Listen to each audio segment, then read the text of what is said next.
Pleasure to be part of this event, and thanks a lot for all of you joining us to discuss about such an important topic in this such an important industry. Basically, we are going to discuss about the combined operation of the data centers for the purpose of the cooling and the energy traceability, basically, for the data centers. Those are the two important topics for the energy management of the data centers. And this has been a major and then sort of increasing elements in the operations of the increasing interest and the importance in the operations of the data centers these days. I mean, cooling and the waste management, the heat management from those data centers has been this sort of an important topic.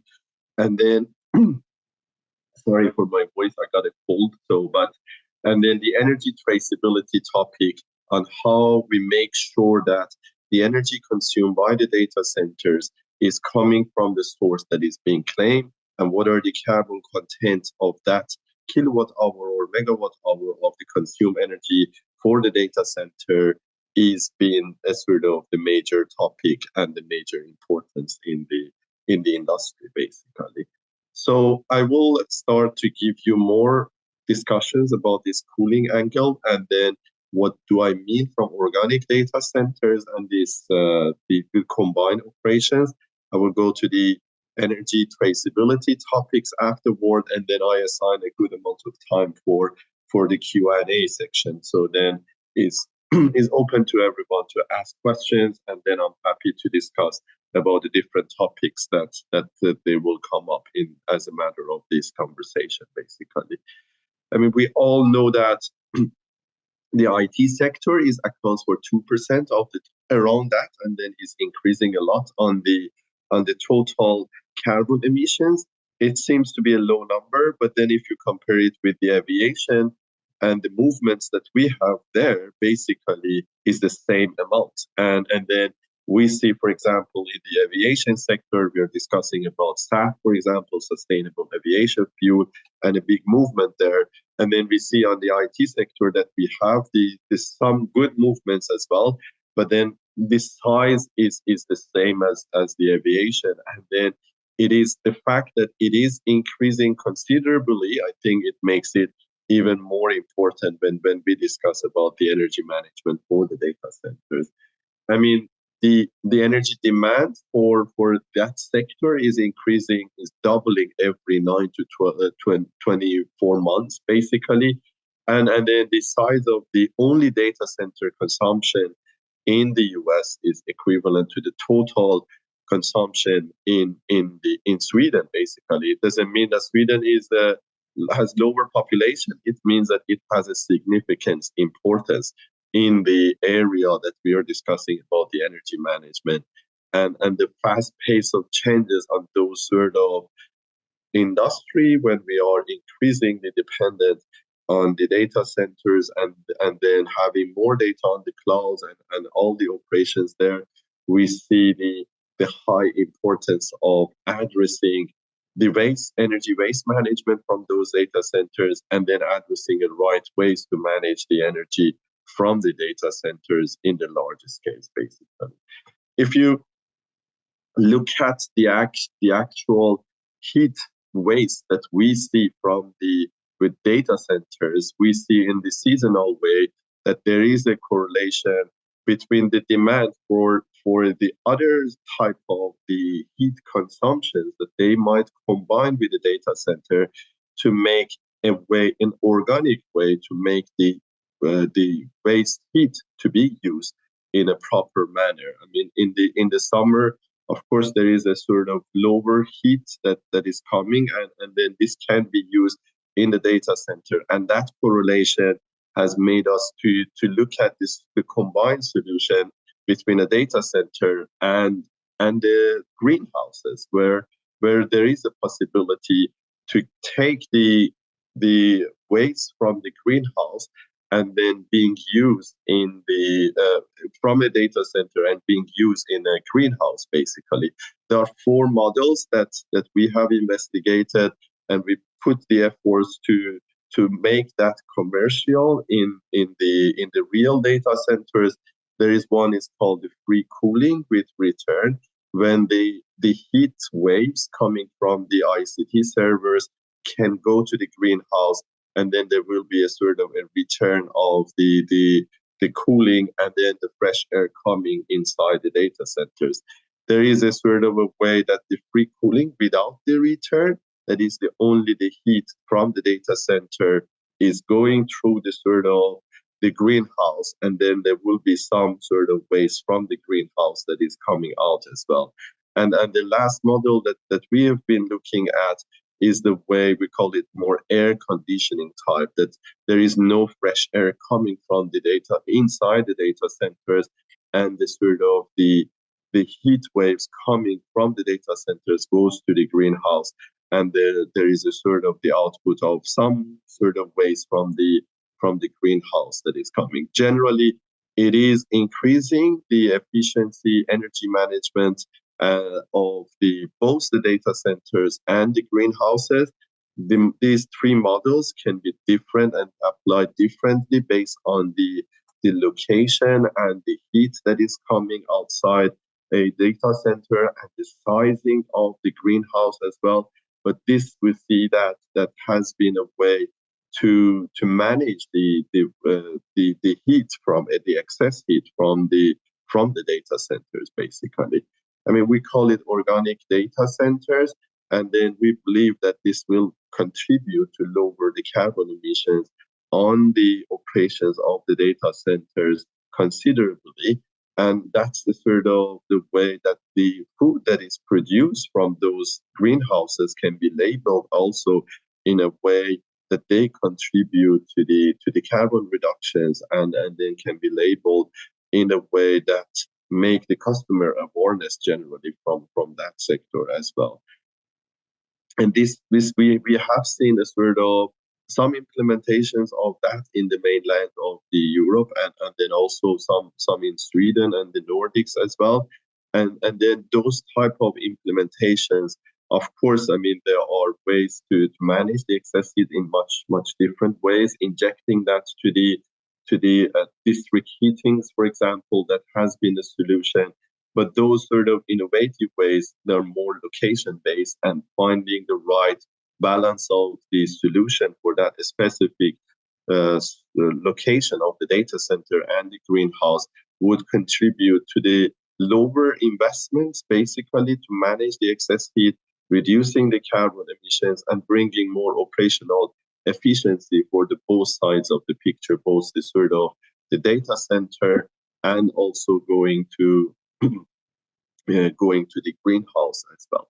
So that has been the sort of the way. I mean, considering the fact about the district heating, I mean, there are drawbacks connected to that. There are not always availability of district heating to inject the power from a data center to the district heating, and is not widely being used across Europe or the other countries. Of course, in the Nordic, in the big cities, we see the sort of the large infrastructure of the district heating, and there is a possibility to connect that.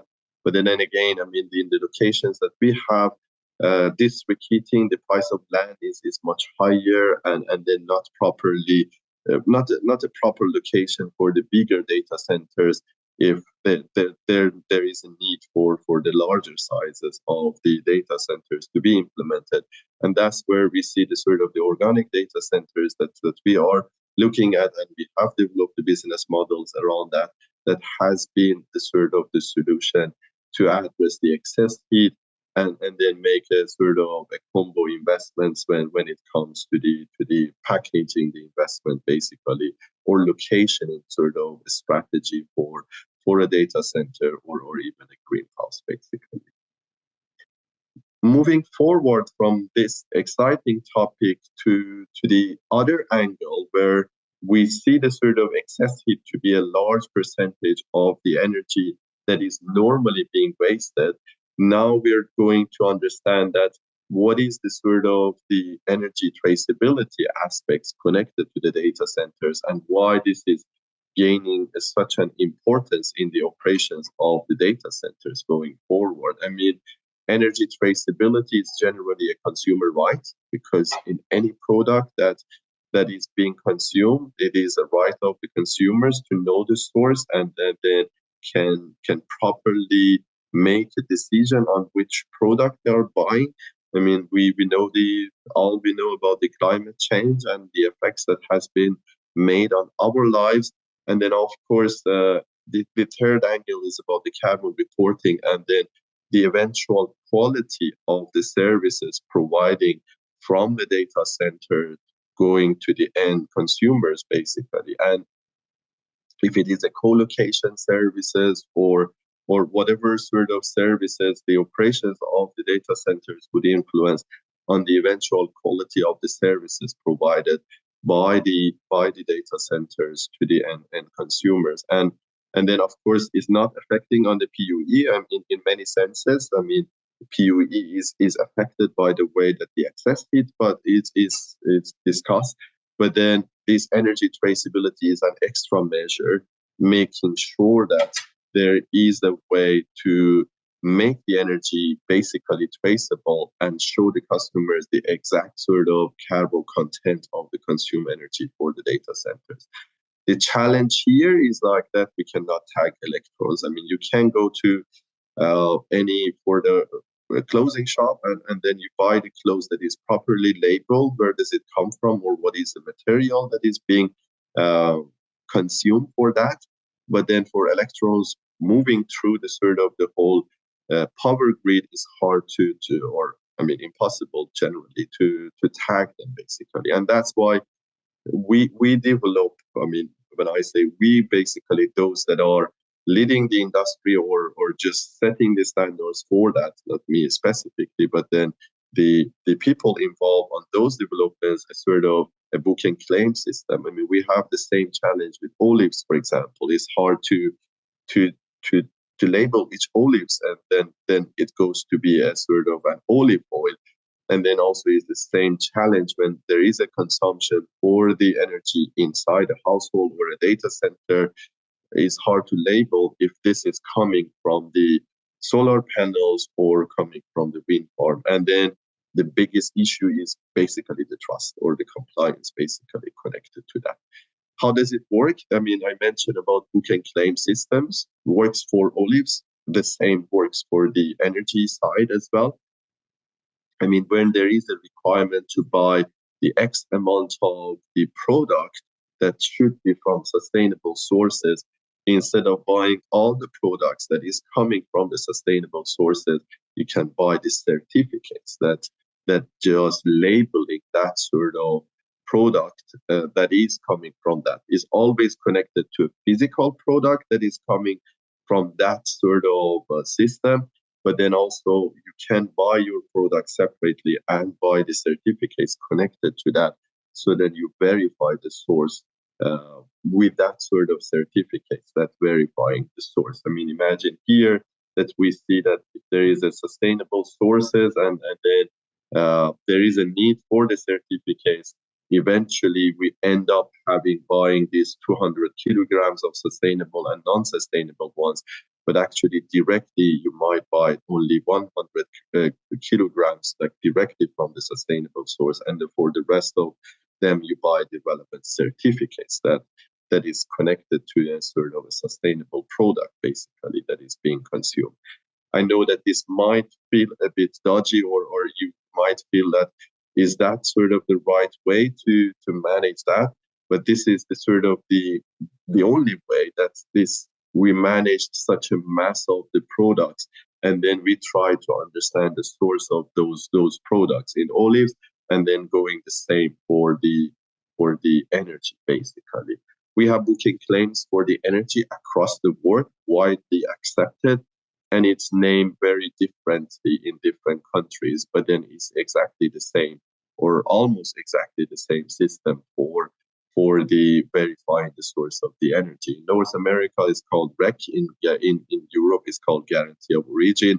And then, I mean, we have IREC also is a widely accepted standards for that. If you go to China, we have a product in Australia, in Japan. So there is a big consensus across the industry that how we verify the source of the energy consumption with those book and claim systems. And then in Europe, starting from 2009, there has been an initiative called Guarantee of Origin that apart from verifying the source of apart from paying for the grid logistics and the retail, there is an extra cost that all of us on the end energy consumption that we pay is for the guarantee of origin, almost 10%.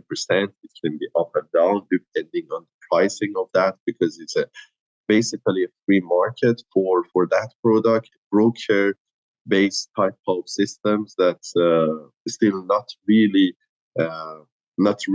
sort of structured, and that's why we at the Spritju will try to make that more structured as well. And then we verify the source of the energy with those guarantee of origin products, basically. If you might have heard a lot about the market-based and location-based carbon reporting, and then that connected to the data centers as well. I mean, market-based carbon reporting is connected to these renewable energy certificates, the certificates that I'm talking, or guarantee of origin in general that I'm mentioning here. And they are meant in the larger scale of the system to verify the source of the consumption and then making the balance, in the mass sort of market. But then the location base, you go to every single location and find the exact sort of the mix of the energy on that specific location. I mean, on the location base, you can contribute to lower carbon emissions by installing like the rooftop solar installations to reduce the carbon emission at that specific location. But then if we want to have a sort of a larger effects on the lowering the carbon emission and bringing the traceability and transparency to the market, we need to go to have a market-based mechanisms to lower the carbon emissions, and that's the systems that we have in place. Maybe you ask yourself, I mean, we can buy those offsets, for example, for the carbon emissions and for the reporting. Yes, that's very possible, basically, and it accounts for all the scope of the carbon emission, scope 1, 2, and 3. But there is a caveat connected to that. I think the carbon offset type of systems is very less mature if you compare it with the renewable energy certificate systems. I mean, they are not directly contributing to the lowering the carbon emissions from the source that is coming. So you have more compensating effects from the offsets and the way that the offsets work. But then from renewable energy certificates, they are connected to the actual generation of the energy from the renewable source or whatever source that they are coming. And then those sort of products are contributing to the more transparency of the energy systems and generally for the data centers as well. And that transparency and traceability will eventually contribute to lowering the carbon emissions, because with showing the customers the source and giving them the choice to choose the product that is they want to buy, we believe that we shift the sort of the markets to more lower carbon emissions and lower sort of more renewables basically as well. So, I mean, renewable energy certificates, they don't mean to directly decrease carbon emissions in the whole systems or for the data centers, but they are the sort of they indirectly contribute to that, and they are the sort of a policy mechanisms for the transparency and traceability. And then, as I mentioned, why they accepted across the board for such a important topic. I mean, not only for the data centers, which is a sort of increasing importance, but also it is gaining the momentum in all other industries basically connected to that. For the data centers, this topic is gaining the importance because of the competitive landscape of the services providing from co-location or whatever services eventually that is provided to the end consumers of the data center services. And that sort of competitive landscape requires to differentiate the product that you are providing. And one of the most important ways is like that you provide extra traceability and transparency on the source of the energy consumption. And that's the sort of the way that you would contribute to the environment, is getting to be a legal requirements also around that. And then also, I mean, it provides a sort of a differentiated product eventually to the end consumer. And this can be applied to larger sort of data centers, medium-sized data centers, and even smaller ones that they want to differentiate their product outside in the market, and the way that they would contribute to the lower carbon emissions in the board as well. So, I mean, there is an important element inside that movement of the renewable energy certificates, and is connected to the 24/7 carbon-free energy, where the sort of is a sort of a next step where you would try to understand the source of the energy consumption in hourly basis. Now the sort of the systems are more yearly basis or quarterly basis, that you aggregate the whole consumption and you go outside into the market and buy the relevant certificates for the aggregated consumption. And then this aggregated sort of certificates that is bought, it cannot match the actual consumption, because I mean there is no matching happening there. And then now the sort of the movement and the sort of the industry, there is a mention in the Renewable Energy Directive 3 that was published October last year. And then it was a mention of granularity for those type of certificates to increase the sort of the transparency of those systems. And that's why this is gaining momentum also from the regulatory side as well. And then those sort of hourly or granular type of energy certificates will contribute even more to the way that brings the transparency into the market. And as I mentioned, is a sort of next step after acquiring those certificates to make them even more transparent and traceable. And we have a sort of a legal obligations, for example, on the hydrogen generations, that this should be hourly basis. And then if there is a sort of a claim of green hydrogen, and this should be, there is a mention that in the data centers operations, I think if to differentiate the product and the services coming from that sort of data center, is it's important to have that basic element inside. And I mean, the benefits is basically contributing to effectively to lower the carbon emissions, the transparency, the right investments, that they are coming to the right locations. For example, if there is a more need for the wind in that specific location, when there is a sort of a constructions of the data centers, with having this hourly basis type of renewable energy certificates, will motivate the generation to go to the near to the consumption, and then promoting more sort of storage systems. And also this will reflect more about the economies of the power grid and how the sort of the overall power grid works, basically. There is a sort of, this is the price of the guarantee of origin. I mean, it has increased considerably during the last couple of years. And then the main driver has been, I mean, the increased demand for those products, but also the way that this, I mean, there are some effects from the general inflation increase across the Europe, but also it shows how the consumers are gaining the sort of the understanding of the importance of those renewable energy certificates these days, and the demand has been increased considerably during the last couple of years. I mean, this comes to Spritju. What we do, basically, we provide a B2B marketplace for those energy certificates. And then for the data centers specifically as well, that we reduce the energy certificate procurement cost by 20%, and we increase the granularity from a yearly product to an hourly product. So we call it 8,760 times is the number of hours that we increase the granularity to be compliant with the upcoming regulations. And then we're setting the standards basically also for the procurement of those energy certificates. And then we have developed an energy traceability machine, is one of its kind, in which we try to match the consumption with the generation. We do very clear auditability services.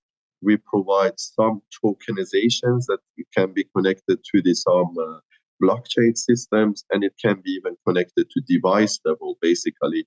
And with our partners, we have developed this energy traceability machine that is specifically adapted to the needs of the data centers and the evolution of the legal requirements around the energy consumption and the sort of the source verifications of those uh, energy consumptions in the data centers, and help our customers to procure those with lower cost, increase the quality of them, and make sure that there is a sort of a regular and easy way to trade, and then make sure that there is a right balance of those energy certificates all the time that you buy that. This can be a sort of a weekly process or monthly process that, I mean, these certificates are being bought, and then to be connected to the sustainability reporting and the way that this will be reflected to the end way of providing that service from the data centers going forward. So I think that this comes to the point that I'm opening the scene to further questions, and then I'm happy to dig a bit deeper to the questions. But thanks for listening, and I'm happy to answer to the relevant questions and then discuss about the topics that gain a bit of thinking in the minds of the audience. Thanks so much, Adam. That was great. I've got a couple of questions from the audience, if I may. I'll just start with the first. Considering the limited use of district heating systems outside of the Nordic countries, what are the main barriers to adopting these systems in other regions, particularly in relation to integrating them with data center operations? Yeah, I think that injecting the wasted heat or excess heat from the data centers to the district heating, I think there has been the solutions across the Nordic when there is a sort of a presence of the district heating. And then, I mean, there should be very close, and there is a cost of connection. But of course, if the location is perfect and there is a sort of element of cost that it can be justified in that such a connection, is one of the most cost-effective ways to do that, because of the ways that even the utilities, those district heating operators, they would love to have such an excess heat, and they pay well also for those excess heat to be injected to their sort of systems. But as you mentioned, they are not always sort of located next to a data centers. As I mentioned before, I mean, the locations that we have a district heating, maybe the price of land, it can be a bit of expensive for large implementations of the data centers. I mean, with the solution that we discussed about the greenhouses, I mean, the organic data centers, basically, it gives a lot of flexibility when there is a sort of in an investment phase or finding the right locations where sort of these two sort of location can add value on the energy management to each other, and the way that they are bringing the operational efficiency on their energy side together as well. I mean, it's hard to envisage that the investment comes on the same package, basically, but then when there is a sort of a locationing discussions and finding the right sort of land or in the project development phases of the a data center, this gains importance. And then we see more developments in the mainland of the Europe than for example, in the Nordics for this type of solutions where I mean, there is less district heating, and that sort of solution connecting to a greenhouse would gain the sort of the importance, basically. Thank you, Adam. And how does energy traceability impact the strategies for cooling in data centers with regards to optimizing energy use and reducing the carbon footprint associated with cooling operations? Yeah, energy traceability is just labeling the whole electricity consumption that is inputting the whole data centers. So then that's affecting basically on the whole energy consumption for a data center. If there is an excess heat that is coming out, basically that affects on the sort of the PUE of the data centers to bring more efficiency for the operation of that. But energy traceability is an element for all the sort of the consumption of the data center, and is affecting it. Either is an excess heat, basically, that can be recovered, or the general consumption of the data centers that needs to be traceable. And there is a sort of, I mean, we have CSRD, that's the Corporate Sustainability Reporting Directive that has been sort of being implemented, and many that they are trying to find the gaps in their reporting system, and that's the sort of the gaining the importance that you would need to have the right sort of ways to trace your energy and the way that you report your carbon emissions as well. And this goes to whatever sort of energy consumption. Is it for the actual data center, or this will be an excess heat that requires cooling or whatever? So yeah, that's for all basically. Yeah. Thank you. From the perspective of energy traceability and sustainability, could you discuss the feasibility and potential benefits or challenges of data centers installing their own renewable energy sources and storage systems compared to purchasing green energy from the grid? Yeah, that connects to the discussions that I had about the location-based and market-based solutions. I mean, investing on a type of renewable generation assets connected to the data centers is very sort of great initiative, but it doesn't affect on the market-based solution. In the location-based solution, you try to reduce the carbon emissions on that sort of specific location. But then for the whole energy consumption for your data center, you're required to buy those renewable energy certificates if you want to claim those are the sort of the green energy that is being consumed by that data center. Is either that you use your certificates from your wind farm or solar park that you install next to the data center to be used in that specific data center, and then you might need to buy extra of that to show the source of the consumption for your data center, basically. But I think investing on the renewable assets next to the data center is highly appreciated, is contributing to the lowering the location-based carbon emissions in that specific location.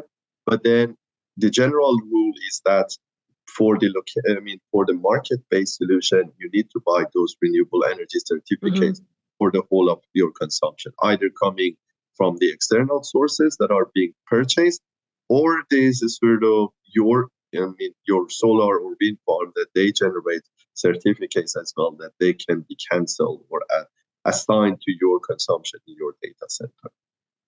Thank you, Adam. And just if I could just squeeze in one more question before we move on to our next session. Do the energy certificates refer to energy directly connected to the same grid as the data center? Sorry, can you answer? Sorry, yeah. Do the energy certificates refer to energy directly connected to the same grid as the data center? Yeah, I think that we have in the operations of the electricity market, we have three levels of the markets. I mean, we have a physical market operated by large energy companies and TSOs, the transmission system operators. We have a sort of a wholesale or retail market, basically, and then we have a third level in the certificate market. They are decoupled right now from each other. So then they have a sort of a separate operations. There are research that is being done on how these three levels can be coupled to each other. I think it's a bit of long shot to think about that. The reasons, is clearly that, the movement that I mentioned to you about 24/7, the sort of the hourly renewable energy certificates will contribute to bring those three levels together and have a bit coupling of those three levels. But currently, the book and claim systems that we have in place for renewable energy certificates They are connected to the generation and the consumption data for sure, but they are not coupled to the retail or wholesale market or the physical grid operations, basically. Okay. So there is a bit of decoupling there, but yeah, I think on the research board, this is being developed. But then the sort of the cutting edge technology and the systems that we have in place right now, they are operated a bit decoupled from each other. Yeah.